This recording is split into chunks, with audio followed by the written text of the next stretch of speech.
¿Alguna vez has sentido que ayudar a tu hijo en todo momento es sinónimo de amor verdadero? La Biblia nos muestra que no siempre es así. En Proverbios 19 leemos: el hombre de gran ira llevará el castigo, y si lo libras tendrás que volverlo a hacer. Sachela. Esta advertencia nos revela una verdad profunda. Intervenir sin sabiduría puede perpetuar el error. Dios nos enseña que hay momentos en los que la mejor ayuda es dar un paso atrás para permitir que Él obre. Hoy exploraremos 5 situaciones en las que no debes intervenir en la vida de tu hijo según la palabra de Dios. Te mostraremos cómo discernir entre el amor protector y el amor sabio que forma carácter. ¿Estás listo para entender lo que Dios tiene reservado para ti como padre o madre? A veces el corazón de un padre puede ser su mayor enemigo espiritual, porque en el afán de evitar el dolor de un hijo se puede terminar estorbando el obrar de Dios. Es natural querer proteger, cubrir, intervenir, pero ¿qué pasa cuando esa ayuda, bien intencionada pero mal dirigida, interfiere con la disciplina que Dios mismo ha preparado? No todos los dolores deben ser evitados, no todas las caídas deben ser amortiguadas, y no todas las lágrimas deben ser secadas por nuestras manos. Hay momentos en que Dios permite que nuestros hijos pasen por consecuencias para llevarlos a una transformación que ni el mejor consejo ni el más firme abrazo puede provocar. Es ahí donde el padre espiritual debe discernir entre el impulso emocional y la obediencia divina. Y ese discernimiento empieza cuando comprendemos que dejar que un hijo sufra las consecuencias de sus actos no es crueldad, sino amor maduro, conforme al corazón de Dios. La Escritura no escatima ejemplos sobre esta verdad. Uno de los relatos más impactantes lo encontramos en la parábola del hijo pródigo.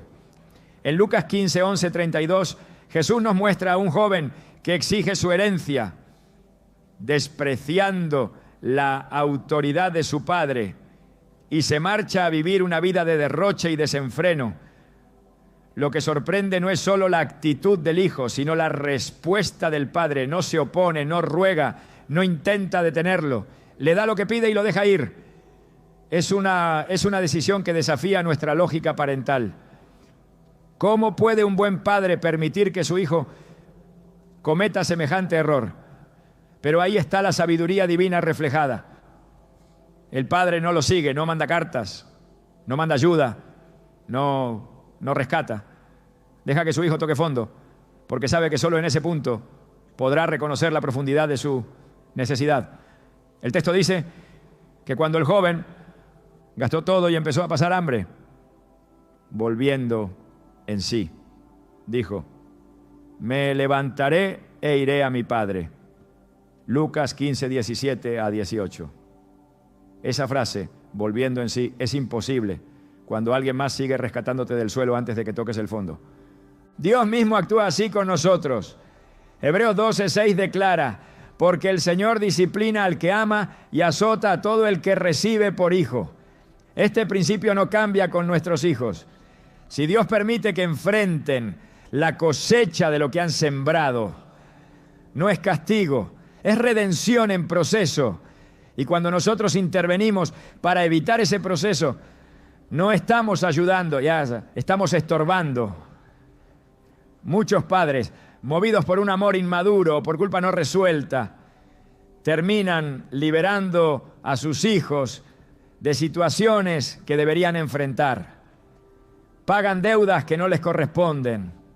Sacan a sus hijos de cárceles emocionales o incluso físicas que ellos mismos se forjaron.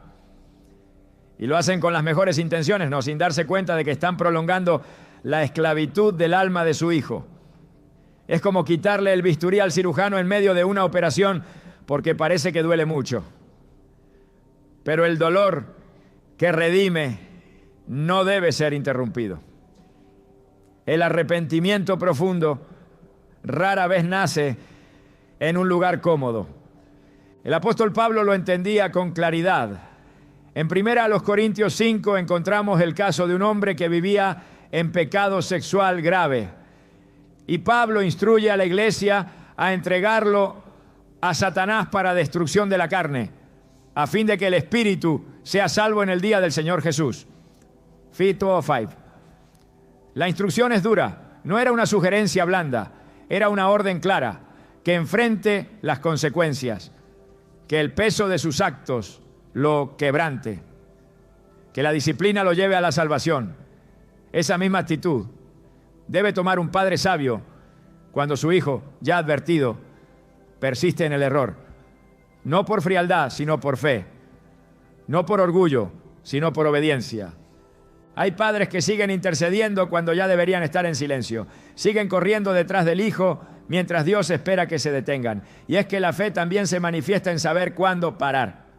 Job, un hombre justo, hacía sacrificios continuamente, por si acaso sus hijos pecaban. Su intención era buena, pero Dios permitió que todo fuera removido. Y cuando sus hijos murieron en medio del juicio divino, Job no se rebeló, no culpó a Dios, no lo cuestionó.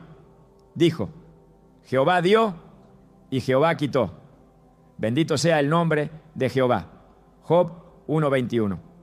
Aunque el dolor era inmenso, su corazón entendía el principio. Lo que Dios permite tiene un propósito más alto del que nuestros ojos pueden ver.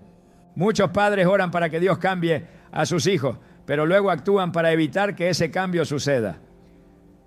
Y es que el proceso de transformación muchas veces pasa por el fuego. Daniel fue arrojado al foso de los leones.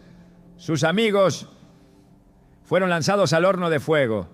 José fue vendido como esclavo y encarcelado injustamente.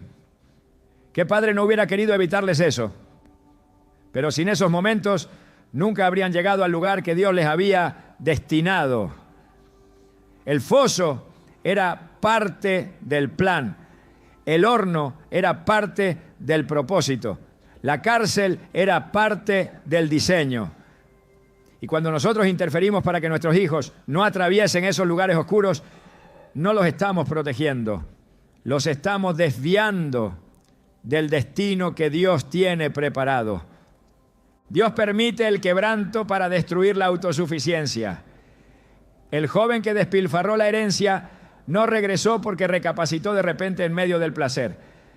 Regresó porque sintió hambre. Regresó porque los cerdos comían mejor que él. Y es ahí donde muchos padres fallan. Apenas el hijo se queja, apenas llora, apenas pide ayuda, ahí están para correr, para dar dinero, para justificar, para salvar. Pero no se dan cuenta de que están matando la semilla del arrepentimiento justo cuando estaba a punto de germinar. Porque la verdadera transformación no ocurre con discursos, ocurre con desesperación, ocurre cuando el alma se encuentra vacía de todo y reconoce que solo Dios puede llenar. En 2 Samuel 12, el profeta Natán confronta a David por su pecado con Betsabé. Dios perdona a David, pero también le dice que su hijo morirá. David ora, ayuna, se postra en tierra, pero el niño muere igual. Cuando sus siervos le preguntan por qué ella no ayuna ni llora, él responde: wow, yo iré a él, mas él no volverá a mí. 2 Samuel 12:23. David entendió algo que muchos padres no logran aceptar. Hay consecuencias que ni la oración puede revertir. Hay momentos en los que Dios actúa con firmeza y nuestra única opción es rendirnos ante su soberanía. En lugar de intentar torcer el brazo divino, debemos doblar nuestras rodillas y decir: hágase tu voluntad. La fe de un padre no se mide solo por cuántas veces ora, sino por cuántas veces obedece, por cuántas veces calla cuando quiere hablar, por cuántas veces espera cuando todo en su alma clama por intervenir. En Éxodo 14:14 Moisés le dice al pueblo: cuando el ejército de Egipto los persigue, Jehová peleará por vosotros y vosotros estaréis tranquilo. Esa es la posición del padre que confía en Dios, quietud. No pasividad, sino confianza activa. Porque a veces quedarse quieto es el acto de fe más poderoso. Es el grito silencioso que dice: creo que Dios ama más a mi hijo que yo. Creo que Él sabe lo que está haciendo. Creo que aunque no lo entienda, el plan sigue en marcha. Es en esa quietud donde se gesta la transformación. Porque mientras tú callas, Dios habla. Mientras tú sueltas, Dios recoge. Mientras tú descansas, Él trabaja. Pero si tú estás en el medio, interrumpiendo, explicando, justificando, manipulando, Dios se hace a un lado, porque no comparte el trono con nuestras emociones, no obra donde no hay espacio. Y muchas veces el mayor acto de fe es decir: Padre, te entrego a mi hijo, aunque duela, aunque no entienda, aunque todo en mí quiera intervenir, me retiro para que tú entres. La historia del hijo pródigo termina con redención, pero no sin antes pasar por el hambre, la soledad, la humillación. Esa es la escuela de Dios, no es cruel, es perfecta, porque el hijo que volvió ya no era el mismo que se fue. El que se fue pidió herencia, el que volvió pidió perdón, el que se fue quería libertad, el que volvió buscaba restauración. Ese cambio no fue obra del Padre, fue fruto del proceso. Y eso es lo que todo padre espiritual debe anhelar. No un hijo rescatado antes de tiempo, sino un hijo transformado por el trato divino. Así como Jesús se retiraba a lugares solitarios para orar y dejar que la voluntad del Padre se cumpliera, nosotros también debemos aprender a retirarnos, no porque dejemos de amar, sino porque aprendemos a amar mejor. Un amor que confía en Dios más que en nuestras manos. Un amor que sabe que a veces no ayudar es la ayuda que más transforma, ¿no? Porque el verdadero amor no siempre se ve como un rescate. A veces se ve como una puerta cerrada, como un silencio, como una espera.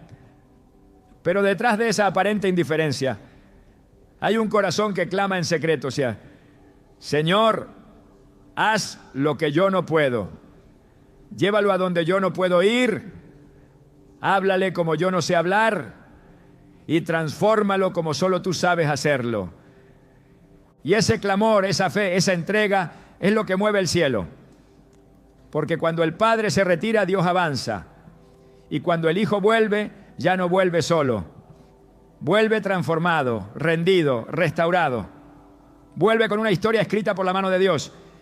Y entonces el Padre puede correr a abrazarlo, no para rescatarlo, sino para celebrarlo, porque la obra ya está hecha y el corazón ha vuelto a casa.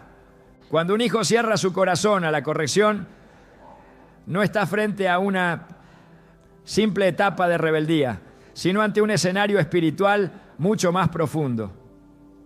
Hay momentos en los que hablar más es estorbar, en los que insistir es alimentar el orgullo y en los que ayudar es fortalecer el error. La Biblia no presenta la necedad como un simple defecto juvenil, sino como una condición espiritual que puede llevar a la ruina. Proverbios 29. 1 declara con claridad: el hombre que reprendido endurece la cerviz, de repente será quebrantado y no habrá para él medicina. Esta advertencia no deja lugar a dudas. Cuando un corazón se endurece frente a la corrección divina, insistir en corregir puede convertirse en una forma de rebelión encubierta, porque el momento para sembrar ya pasó y ahora solo queda esperar que la tierra vuelva a abrirse por sí misma. Dios, que es Padre perfecto, también conoce los límites. En muchas ocasiones, después de advertir repetidamente a su pueblo, detuvo su voz, envió profetas, envió señales, pero cuando el corazón ya no quiso oír, simplemente dejó de hablar. En Amós 8:11 se profetiza un tiempo donde no habrá hambre de pan ni sed de agua, sino de oír la palabra del Señor, pero no la hallarán. El silencio de Dios no es ausencia, es juicio. Es su manera de mostrar que el tiempo de escuchar ya fue entregado y despreciado. Lo mismo sucede cuando un hijo resiste la instrucción espiritual. Hay un momento en el que hablar más es sembrar en piedra. No porque Dios haya dejado de amar, sino porque Él conoce los tiempos.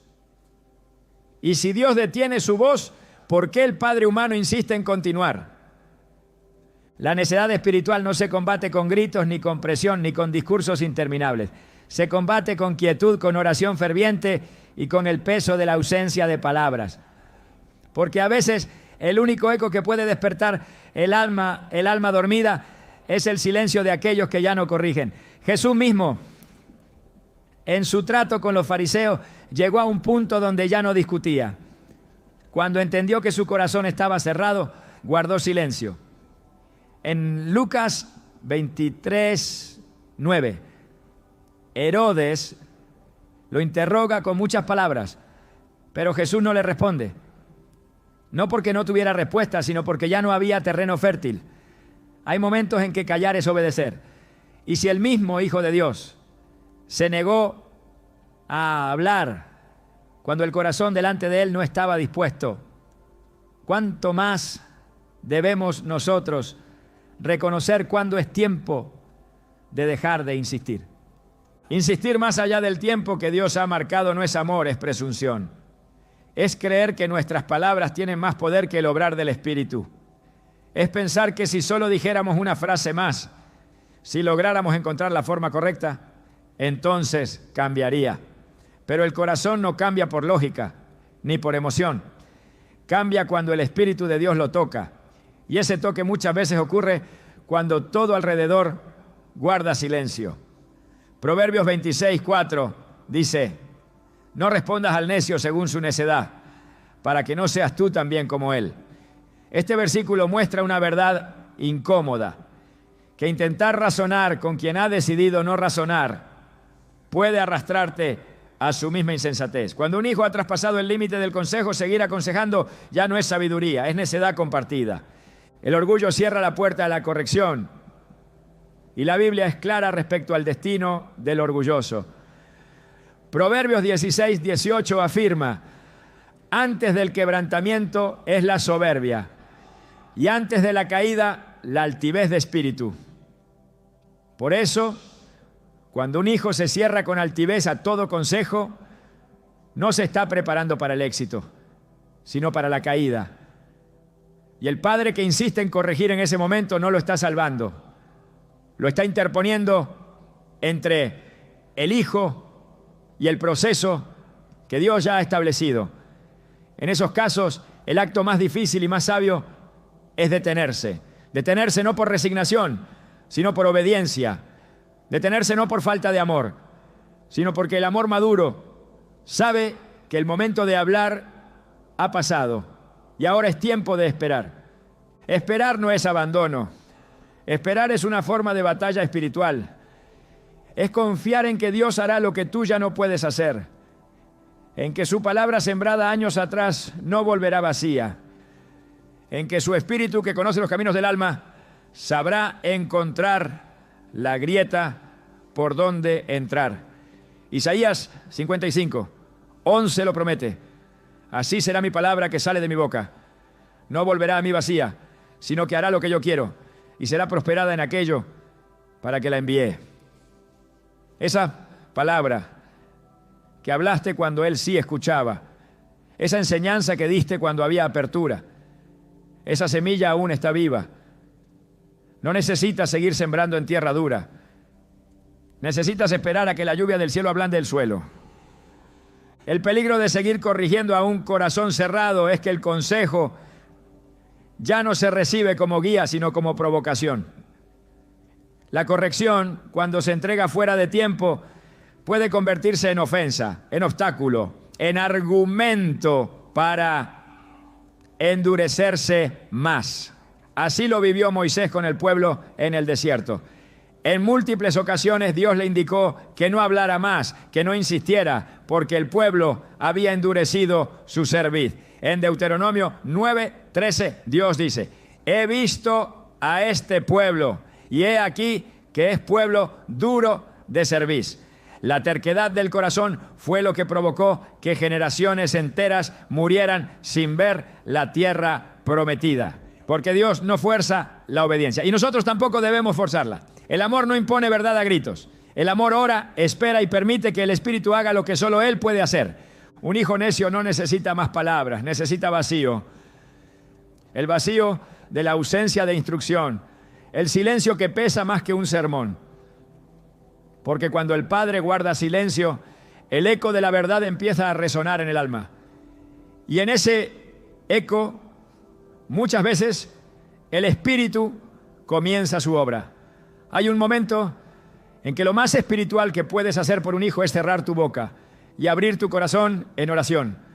La necedad es un muro y las palabras no lo derriban, pero la oración puede desgastarlo, grieta a grieta, hasta que caiga.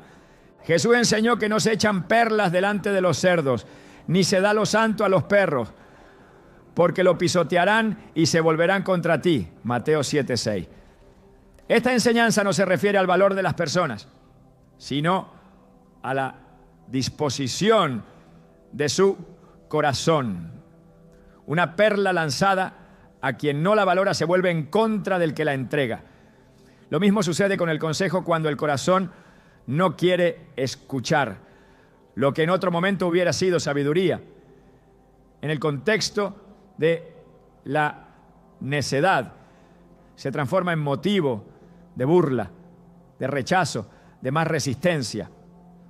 Por eso, la sabiduría no está solo en saber qué decir, sino en saber cuándo callar. Y cuando el corazón de tu hijo está cerrado, ese es el momento exacto en que el silencio se convierte en la más poderosa forma de amor. Hay padres que creen que su misión es hablar siempre, aconsejar siempre, intervenir siempre. Pero hay un tiempo para todo. Eclesiastés 3:7 nos recuerda que hay tiempo de callar y tiempo de hablar. Saber cuál es cada uno es lo que distingue a un padre maduro de un padre impulsado por el miedo. El miedo habla de más. La fe sabe esperar. El miedo corre a intervenir. La fe permanece en oración. El miedo intenta controlar. La fe suelta con confianza. Porque un padre lleno de fe no necesita forzar la obediencia. Sabe que el Dios que llama también convence. Y que el Dios que siembra también cosecha, aun si tarda.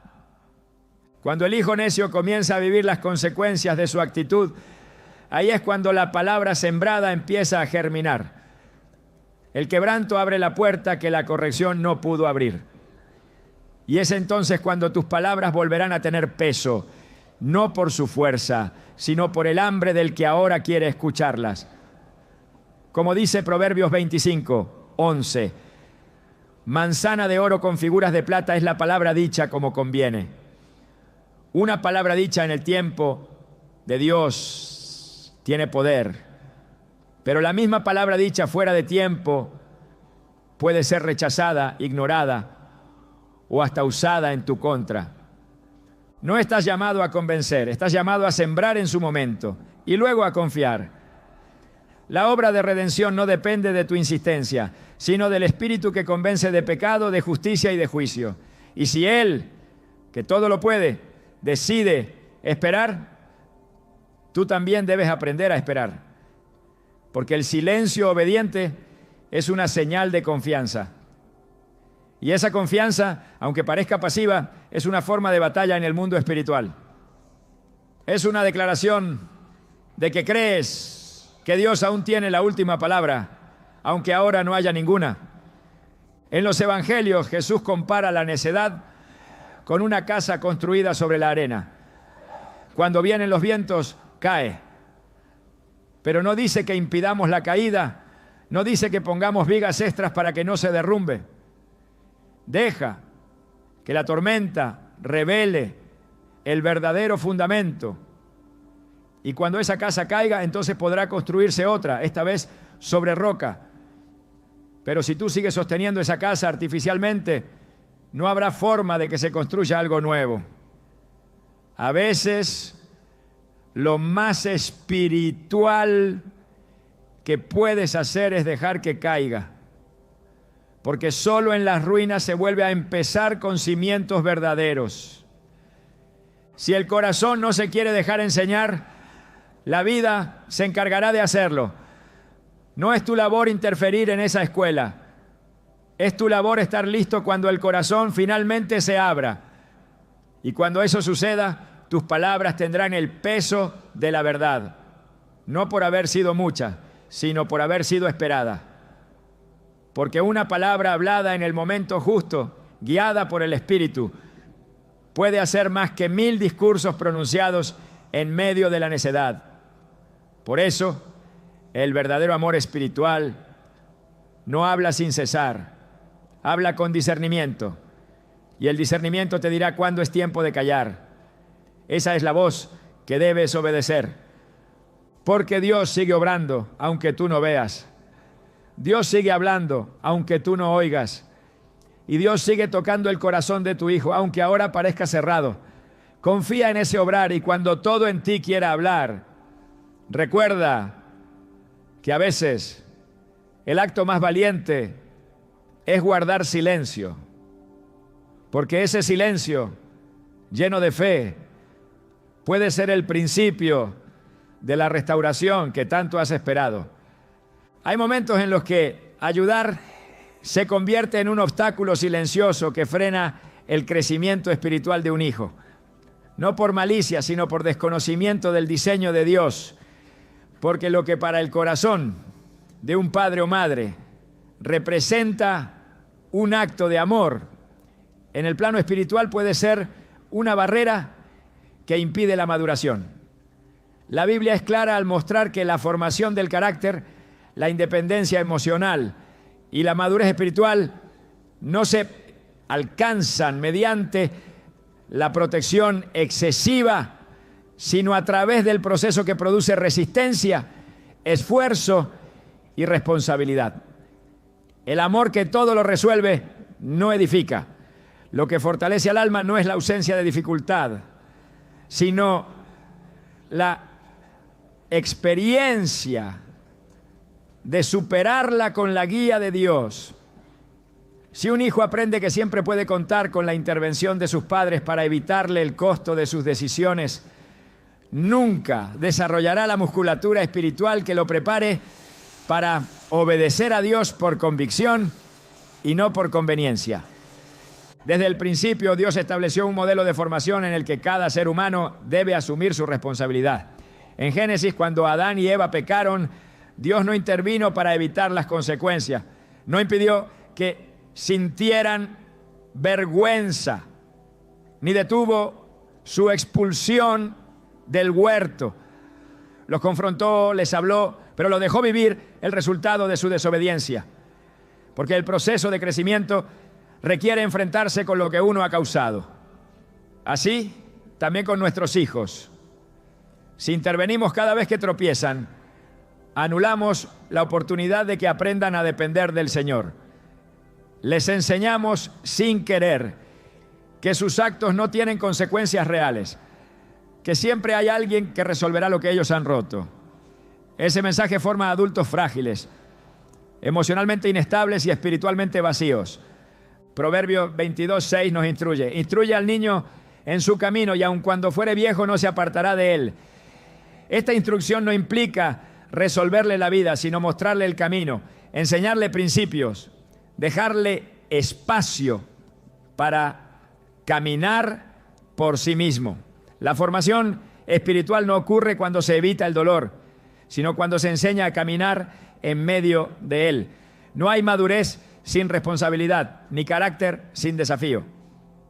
Si un hijo crece sabiendo que su padre o madre siempre intervendrá para evitarle el esfuerzo, nunca sentirá la necesidad de buscar a Dios. Su confianza se anclará en el auxilio humano, no en la provisión divina. Israel pasó por el desierto 40 años, no porque Dios no pudiera llevarlos en días a la tierra prometida, sino porque era necesario que desarrollaran fe, obediencia y dependencia. Deuteronomio 8:2 dice: y te acordarás de todo el camino por donde te ha traído Jehová tu Dios estos 40 años en el desierto, para afligirte, para probarte, para saber lo que había en tu corazón, si habías de guardar o no sus mandamientos. El desierto fue escuela, no castigo. Fue una oportunidad de maduración. Así también hay etapas en la vida de nuestros hijos que deben parecer desierto. Lugares donde el padre no puede intervenir, porque si lo hiciera, anularía el proceso. Cada dificultad que enfrentan solos es una oportunidad para descubrir a Dios como proveedor, guía y consolador. Y si nosotros ocupamos ese lugar, ellos no lo buscarán a Él. La inmadurez se alimenta del auxilio constante. Un hijo que siempre recibe ayuda para salir de sus errores, para evitar sus pagos, para cubrir sus faltas, nunca aprenderá a rendirse ante Dios. Porque el que no enfrenta consecuencias no reconoce límites. Y el que no reconoce límites no busca redención. La madurez espiritual nace del reconocimiento del pecado, de la necesidad del vacío. Si el padre llena todos los espacios, impide que el hijo sienta el vacío que lo llevaría a los pies de Cristo. Por eso el amor que todo lo facilita puede ser, sin saberlo, un enemigo del arrepentimiento. En el Nuevo Testamento Jesús no rehuyó confrontar a quienes buscaban milagros sin compromiso. En Juan 6, después de alimentar a la multitud, muchos lo siguieron solo por el pan. Jesús les dice en el versículo 26, de cierto, os digo que me buscáis, no porque habéis visto las señales, sino porque comisteis el pan y os saciasteis. No les dio más pan, no multiplicó nada. Les habló de compromiso, de entrega, de una vida que exige sacrificio. Muchos se apartaron, pero Jesús no lo detuvo, no suavizó el mensaje, porque sabía que seguir alimentando una fe infantil produciría discípulos inmaduros, incapaces de sostenerse cuando llegara la prueba.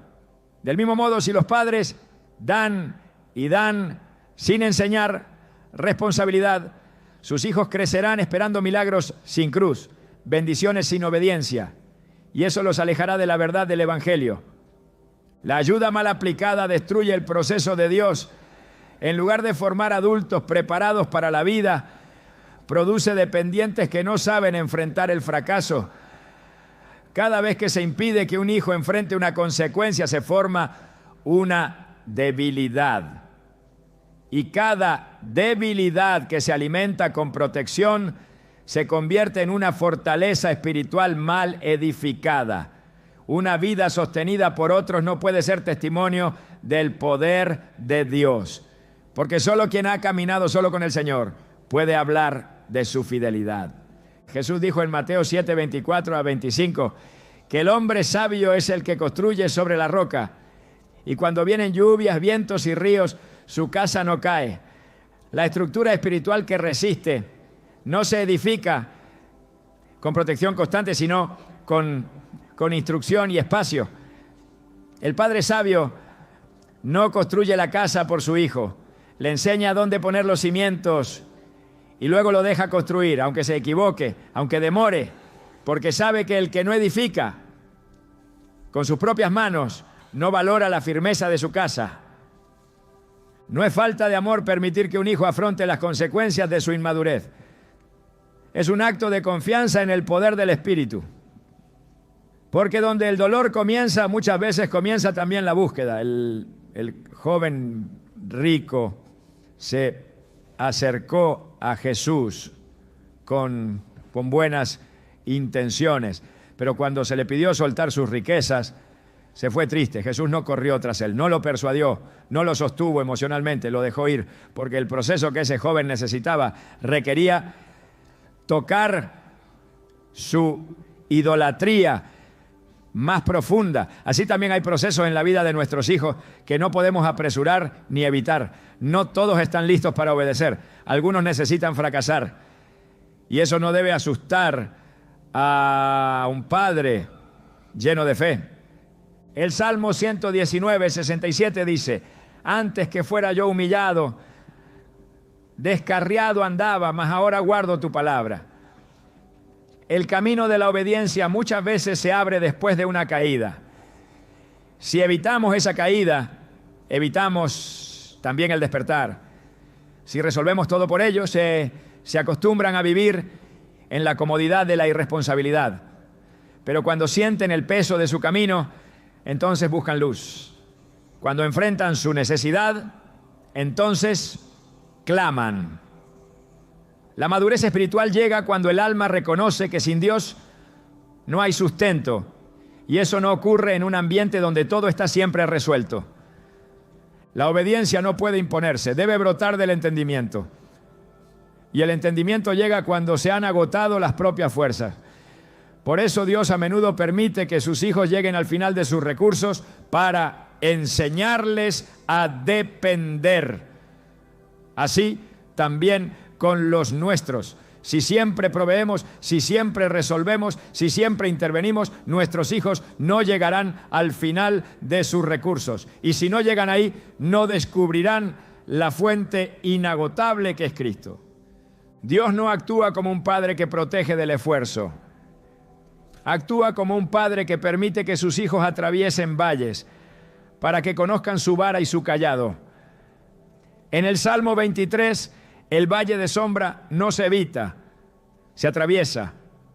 Y allí se manifiesta el consuelo, no antes, no sin dificultad, sino en medio de ella.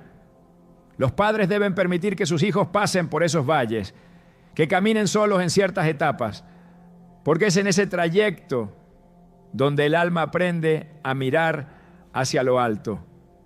Cada paso que el hijo da solo, guiado por la instrucción que recibió, afirma su caminar.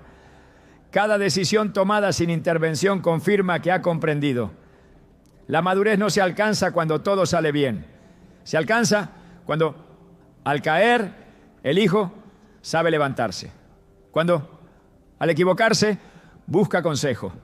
Cuando, en la necesidad, eleva sus ojos al cielo en vez de mirar al bolsillo de sus padres. Ese es el fruto de una crianza que instruye sin invadir, que ama sin sofocar, que confía en Dios más que en su propia capacidad de resolver. El apóstol Pablo escribió en Gálatas 6:5: cada uno llevará su propia carga. Este principio aplica también a nuestros hijos. Deben aprender a cargar lo que les corresponde. Si nosotros llevamos su carga constantemente, nunca sabrán cuánto pesa la responsabilidad. Y si no saben cuánto pesa, nunca aprenderán a valorar la obediencia que aligera el alma. Por eso hay que enseñar, corregir, pero también apartarse, no como acto de indiferencia, sino como manifestación de sabiduría. No todo lo que se cae necesita ser levantado por nuestras manos. Hay cosas que deben permanecer en el suelo para que quien lo tiró aprenda a recogerlo. Hay errores que no deben ser corregidos por los padres, sino por las consecuencias. Hay momentos en que soltar no es desamor, sino confianza en el poder de Dios para trabajar en lo que nosotros no podemos cambiar.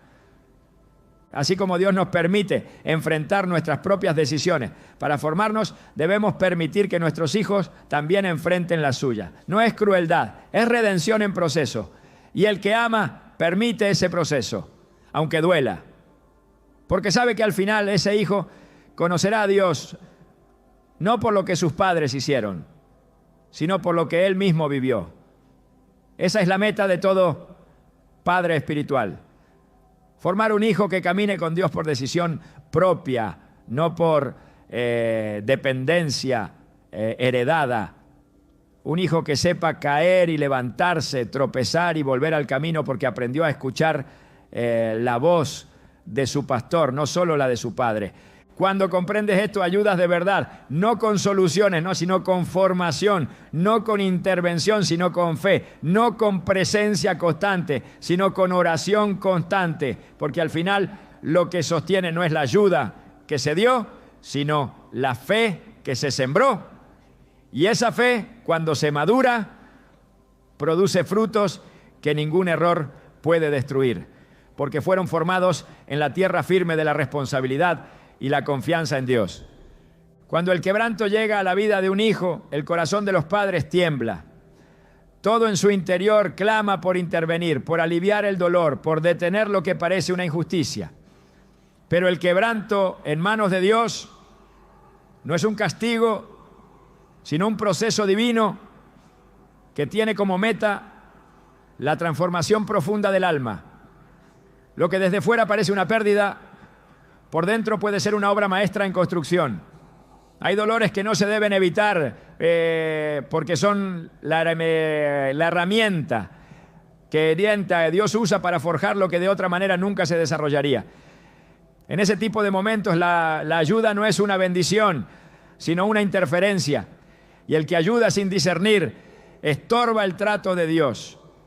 Dios quebranta para construir, no para destruir. Sus métodos no siempre se comprenden, pero sus propósitos son perfectos. Jeremías 18:4 presenta la imagen del alfarero y la vasija de barro que él hacía se echó a perder en su mano y volvió y la hizo otra vasija según le pareció mejor hacerla. El barro se rompe en las manos del alfarero, pero no para ser desechado, sino para ser rehecho. De igual forma, cuando Dios permite que un hijo sea quebrado, es porque algo nuevo, más firme, más útil, más santo, será formado. Pero si un padre interviene justo en ese momento, si intenta evitar que el quebranto se complete, entonces interrumpe el nuevo diseño que Dios estaba preparando. El proceso de quebranto es profundamente espiritual. Es el momento en que las estructuras humanas se colapsan. Las seguridades terrenales se disuelven. Las máscaras se caen y el alma se queda desnuda frente al Dios que todo lo ve. Es ahí donde ocurren las revelaciones más transformadoras. No en la comodidad, no en la estabilidad, sino en el polvo, en el silencio, en la noche oscura del alma. En Génesis 32, Jacob lucha toda la noche con un varón. En ese encuentro, su muslo es tocado y queda cojo. Pero esa cojera es también el inicio de su nueva identidad. Ya no será Jacob el usurpador, sino Israel el que ha luchado con Dios y con los hombres y ha vencido. El quebranto dejó una marca física, pero también abrió un nuevo destino espiritual. Un hijo que está siendo quebrado por Dios no necesita que sus padres lo levanten apresuradamente. Necesita espacio para escuchar lo que Dios quiere decirle en medio del polvo. Porque si alguien más lo toma de la mano y lo levanta antes de tiempo, no escuchará la voz que debía oír en el suelo. En Oseas 6, 1-2 se dice: venid y volvamos a Jehová, porque Él arrebató y nos curará, hirió y nos vendará. Nos dará vida después de 2 días. En el tercer día nos resucitará y viviremos delante de Él. Esta no es una promesa genérica de restauración, es una descripción del proceso. Dios hiere y luego sana. Dios permite que el alma se desmorone para luego edificarla sobre un fundamento que no puede ser movido. El quebranto no es fracaso, es reinicio, no es castigo, es revelación. Porque mientras todo va bien, el corazón humano se adormece. Confía en su fuerza, en su intelecto, en su entorno. Pero cuando todo se rompe, el alma empieza a clamar. Y ese clamor es el que Dios estaba esperando. Salmo 51, 17 afirma: los sacrificios de Dios son el espíritu quebrantado. Al corazón contrito y humillado no despreciarás tú, oh Dios. Un hijo que está siendo quebrado no necesita aplausos ni atajos. necesita tiempo en el taller del Espíritu. Ahí, en ese espacio donde el orgullo es disuelto, donde las prioridades son reordenadas, donde la voluntad es doblegada. Hay padres que con lágrimas sinceras ruegan por la restauración inmediata, pero no todo debe ser restaurado al instante. Algunas heridas deben supurar, algunas pérdidas deben doler, algunas derrotas deben durar lo suficiente como para destruir lo que estaba edificado sobre la arena. Porque si se levanta muy pronto, se levanta sobre lo mismo. Y si se levanta sobre lo mismo, volverá a caer. Dios no construye sobre ruinas mal curadas. Él limpia, arranca, arrasa y luego planta. Jeremías 1:10 describe este proceso claramente. Mira que te he puesto en este día sobre naciones y sobre reinos para arrancar y para destruir, para arruinar y para derribar, para edificar y para plantar. El orden no es accidental. Primero viene la destrucción de lo viejo. Solo después la edificación de lo nuevo. Cuando un hijo está en ese punto donde todo parece perdido, donde nada tiene sentido, donde su alma está rota y vacía, ese puede ser el lugar exacto donde Dios ha decidido hablarle. No hay voz más clara que la que se escucha cuando todo lo demás ha callado. En Lamentaciones 3:28 a 29 se encuentra esta instrucción. Se sentará solo y callará, porque es Dios quien se lo impuso. Pondrá su boca en el polvo, por si aún hay esperanza. El silencio del quebranto es fértil. El polvo es sagrado. Ahí, en esa humillación impuesta por las circunstancias o por el trato directo de Dios, nace una nueva comprensión. Pero si alguien irrumpe en ese espacio con soluciones humanas, lo contamina, porque lo que debía ser altar se convierte en escenario. Y en lugar de rendición, se produce distracción. Dios trata con el carácter, no solo con las circunstancias. El hijo que está siendo quebrantado por una pérdida, una traición, un error grave o una puerta cerrada, está siendo llevado a ver más allá de lo visible. Dios no busca reparar la situación primero, sino moldear el interior. Y cuando ese moldeado está en marcha, ninguna intervención externa debería interrumpirlo. En Hebreos 12:11 se declara: es verdad que ninguna disciplina al presente parece ser causa de gozo, sino de tristeza, pero después da fruto apacible de justicia a los que en ella han sido ejercitados. La disciplina no es agradable, pero es necesaria y produce fruto, pero solo si se permite que el proceso se complete. Los padres muchas veces desean proteger a sus hijos del sufrimiento, sin saber que ese sufrimiento es el camino a la redención. Pero la palabra no respalda una vida sin dolor. Respaldan una vida en la que el dolor es redimido. Job lo experimentó, lo perdió todo. Fue quebrado en lo emocional, en lo físico, en lo familiar. Pero al final Dios habló desde el torbellino. Y esa voz no llegó cuando los amigos lo rodeaban con explicaciones. Llegó cuando el silencio lo envolvió. Job 42:5 recoge su conclusión. De oídas te había oído, mas ahora mis ojos te ven. Esa es la meta del quebranto. No mejorar la vida, sino abrir los ojos del alma para ver a Dios de una forma que antes era imposible. Cuando el dolor ha purificado la mirada, la restauración puede comenzar, pero no antes. Y si un padre decide interrumpir ese momento sagrado pensando que está ayudando, solo posterga lo que Dios estaba por completar.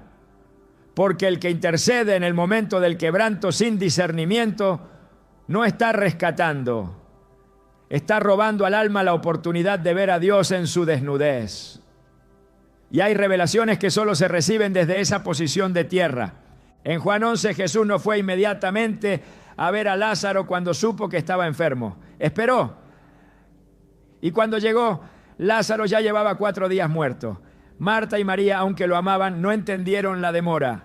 Pero Jesús tenía un plan mayor dijo: esta enfermedad no es para muerte, sino para la gloria de Dios. Juan 11:4. La demora fue intencional. El quebranto fue necesario, porque lo que Jesús iba a revelar solo podía entenderse después de la muerte. Y así también hay cosas en nuestros hijos que necesitan morir para que puedan ver la gloria de Dios. Si nos apresuramos a sanar lo que debía doler, negamos la oportunidad de una resurrección espiritual. El quebranto también revela el corazón necio. Lo que no se dobla en medio del dolor no se rendirá en la calma. Y Dios a veces permite el quebranto precisamente para exponer lo que está endurecido, porque solo ahí se ve el verdadero contenido del alma. En Éxodo, el faraón fue quebrado una y otra vez por plagas, pérdidas, oscuridad y muerte. Pero su corazón permaneció endurecido. Y Dios lo permitió para mostrar que no todo lo que se quiebra se transforma. Solo aquellos que rinden su voluntad en el proceso son restaurados. Por eso, un hijo que está siendo quebrantado necesita más oración que intervención. Porque lo que está en juego no es solo su situación, sino su eternidad. Dios está más interesado en el carácter de tu hijo que en su comodidad. Y si el proceso requiere que se derrumbe algo que parecía firme, lo hará. Porque el propósito eterno es mayor que el bienestar momentáneo. No es fácil mirar sin intervenir, pero es necesario cuando sabes que es Dios quien está obrando. En esos momentos, la fe se prueba. Porque la fe no es solo creer por bendiciones, es también confiar en el proceso, aunque no entiendas los pasos. Cuando un padre reconoce que el quebranto es parte del plan, entonces puede orar con autoridad, no para que se acabe el dolor, sino para que cumpla su propósito. Puede mantenerse firme, no para rescatar, sino para sostener en oración a distancia. Puede esperar con esperanza, no por una solución inmediata, sino por una transformación que glorifique a Dios. Esa es la clase de ayuda que no estorba. Esa es la ayuda que acompaña sin invadir, que sostiene sin reemplazar a Dios, que cree sin intervenir. El quebranto es una sala sagrada donde Dios trata con el alma. Y como toda sala sagrada debe ser respetada. Lo que Dios hace en esos momentos tiene peso eterno.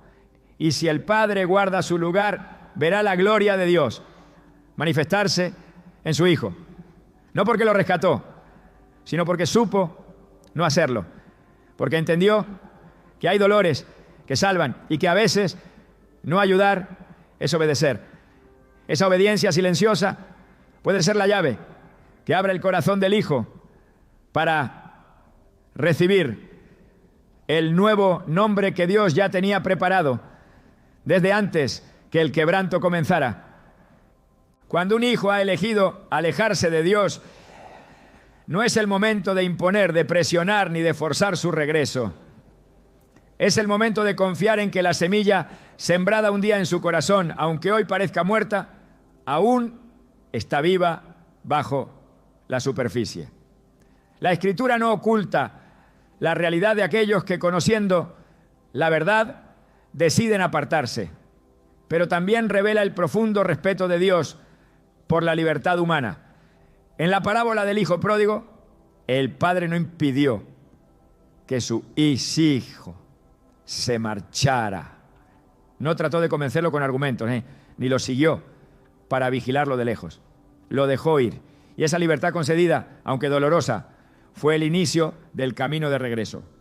El padre sabía algo que todo padre espiritual debe entender. El amor no puede imponerse. El verdadero arrepentimiento no nace de la presión externa, sino del vacío interior.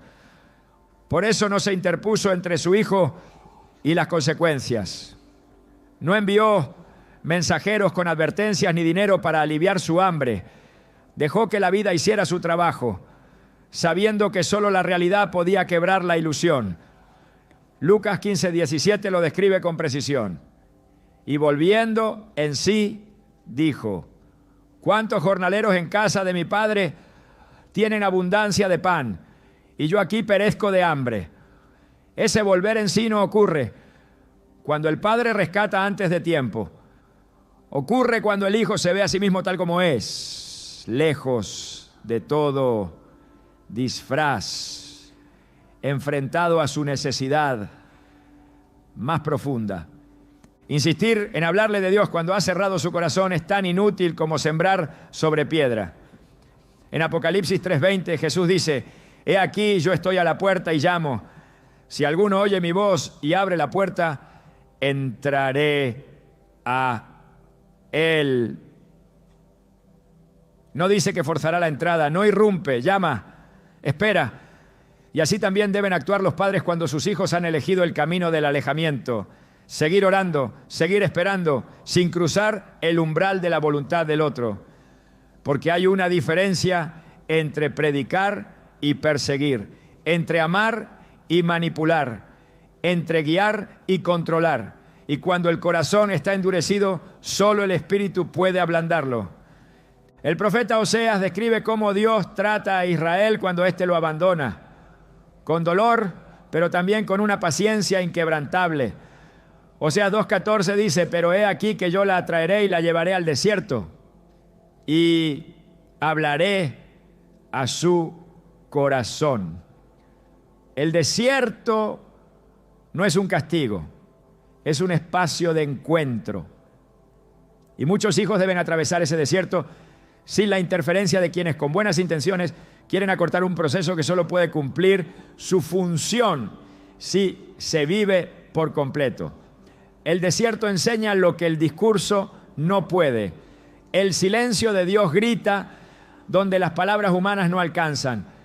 Y si un hijo se ha ido, quizá lo mejor no sea correr tras él, sino esperarlo con los brazos abiertos y el corazón firme. El padre que espera ora, el padre que espera confía. El padre que espera permanece en su lugar, y cuando el hijo regresa ya no necesita sermones. Solo necesita un abrazo, un anillo, un vestido nuevo, una mesa preparada. Porque el que regresa de verdad no necesita que le recuerden su error, ya lo ha entendido en el camino. Necesita saber que aún tiene un lugar, y ese lugar solo se mantiene si los padres supieron no intervenir cuando Dios estaba trabajando. Porque hay ausencias que restauran y silencios que sanan más que 1000 palabras. Y a veces amar es no ir tras Él, sino quedarse donde siempre ha estado el amor, en casa, esperando. Hay momentos en los que el Espíritu Santo habla con tal claridad que el alma lo sabe, aunque no pueda explicarlo con palabras. Cuando Dios muestra que no debes intervenir en la vida de tu hijo, no es una sugerencia, es una instrucción. Y obedecer esa instrucción puede ser el mayor acto de fe que un padre está llamado a realizar. Porque el impulso natural es actuar, resolver, ayudar. Pero hay situaciones en las que la obediencia consiste precisamente en no hacer nada, en no moverse, no opinar, no interferir, porque lo que Dios está haciendo en lo invisible necesita espacio, silencio y rendición total de parte nuestra. En Hechos 16, Pablo y Silas quieren predicar en Asia, pero el Espíritu Santo se los impide, no porque fuera un mal plan, sino porque no era el plan de Dios en ese momento. Esa negativa divina no tenía sentido desde la lógica humana, pero fue parte de la guía precisa del cielo. Así también hay momentos en los que ayudar a un hijo parece correcto, parece noble, incluso parece urgente, pero Dios dice no. Y cuando Él cierra una puerta, intentar forzarla es desobediencia. El discernimiento no es una herramienta emocional, es una sensibilidad espiritual que se cultiva en la intimidad con Dios. Y si Él ha dicho que no intervengas, debes detenerte aunque tu corazón esté desgarrado. El rey Saúl fue desechado no solo por desobedecer, sino por actuar cuando debía esperar. En el primer libro de Samuel 13, En vez de esperar al profeta Samuel, Saúl ofreció el sacrificio por su cuenta. El resultado fue catastrófico. No se trataba de una falta de recursos, sino de una falta de obediencia. Saúl actuó sin tener autorización divina y eso selló su destino. Este principio es crucial para los padres que quieren ser guiados por Dios. Actuar fuera del tiempo o de la voluntad del Señor puede traer consecuencias más graves que la aparente inacción. A veces, el verdadero sacrificio no es hacer, sino esperar. No es correr, sino quedarse quieto. El Salmo 37, 7 lo dice con firmeza. Guarda silencio ante Jehová y espera en Él. Esta espera no es pasiva, es una postura espiritual activa de entrega, de rendición, de confianza absoluta. Porque solo quien confía de verdad puede soltar. Solo quien cree que Dios está obrando, aunque no lo vea, puede mantenerse en paz mientras el proceso se desarrolla. Y eso se aplica especialmente cuando se trata de los hijos. Verlos sufrir, equivocarse o alejarse y no intervenir, solo es posible cuando se ha comprendido que Dios los ama más de lo que nosotros somos capaces de amar, que Él ve lo que nosotros no vemos y que su plan, aunque incomprensible, es perfecto. En Isaías 55, 8 a 9, Dios declara: porque mis pensamientos no son vuestros pensamientos, ni vuestros caminos mis caminos. Como son más altos los cielos que la tierra, así son mis caminos más altos que vuestros caminos. Esta distancia entre lo que creemos correcto y lo que Dios realmente quiere exige humildad. Exige reconocer que aunque nuestra intención sea buena, solo su voluntad es perfecta. Si Dios ha mostrado que no debemos intervenir, lo correcto no es discutir con esa voz interna, ni intentar modificar la situación, sino someternos completamente, sabiendo que su silencio es dirección y que su no es una protección disfrazada. Jesús, en el huerto de Getsemaní, se sometió al plan del Padre, aunque su alma estaba en angustia hasta la muerte. No pidió ayuda humana para evitar la cruz. No pidió que Pedro interviniera. De hecho, cuando Pedro sacó la espada, Jesús lo reprendió, porque el plan de Dios no se cumple con fuerza humana, se cumple con obediencia. Y si el Hijo obedeció hasta la muerte, nosotros también estamos llamados a obedecer cuando se nos pide esperar, soltar o callar. Cuando Dios dice que no intervengas, está invitándote a confiar en que Él mismo tomará el lugar que tú dejarás libre. Y esa confianza es la que permite ver milagros que jamás ocurrirían si el corazón del padre o la madre siguiera ocupando el espacio que solo el Espíritu debe llenar. Porque hay procesos que solo se activan cuando tú das un paso atrás, y en ese paso atrás el cielo avanza. Hay una dimensión del amor que no se mide por lo que hace, sino por lo que estás dispuesto a soltar. No se trata de ser pasivo, indiferente o distante. Se trata de entender que tu amor como padre o madre no fue diseñado para reemplazar el trato de Dios, sino para prepararlo. Cuando permites que Dios ocupe el lugar central en la vida de tu hijo, incluso si eso implica dar un paso atrás, estás sembrando el tipo de amor que no estorba, sino que coopera con el cielo. Porque hay un momento en la vida de todo hijo donde el mayor acto de amor no es cubrir, sino consagrar. Consagrar significa entregar con fe.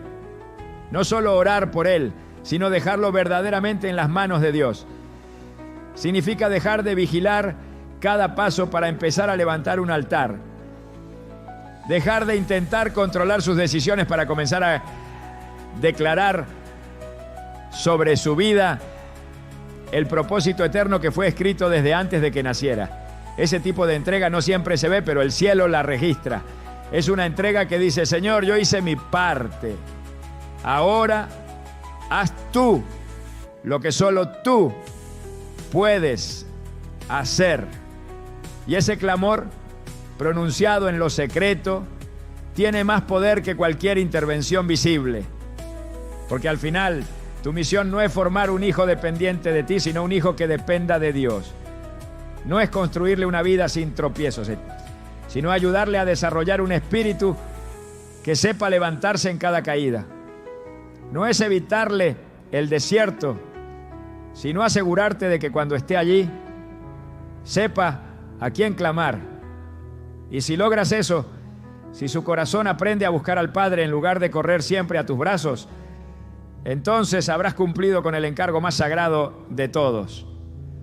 Porque ese hijo no solo será libre, será eterno.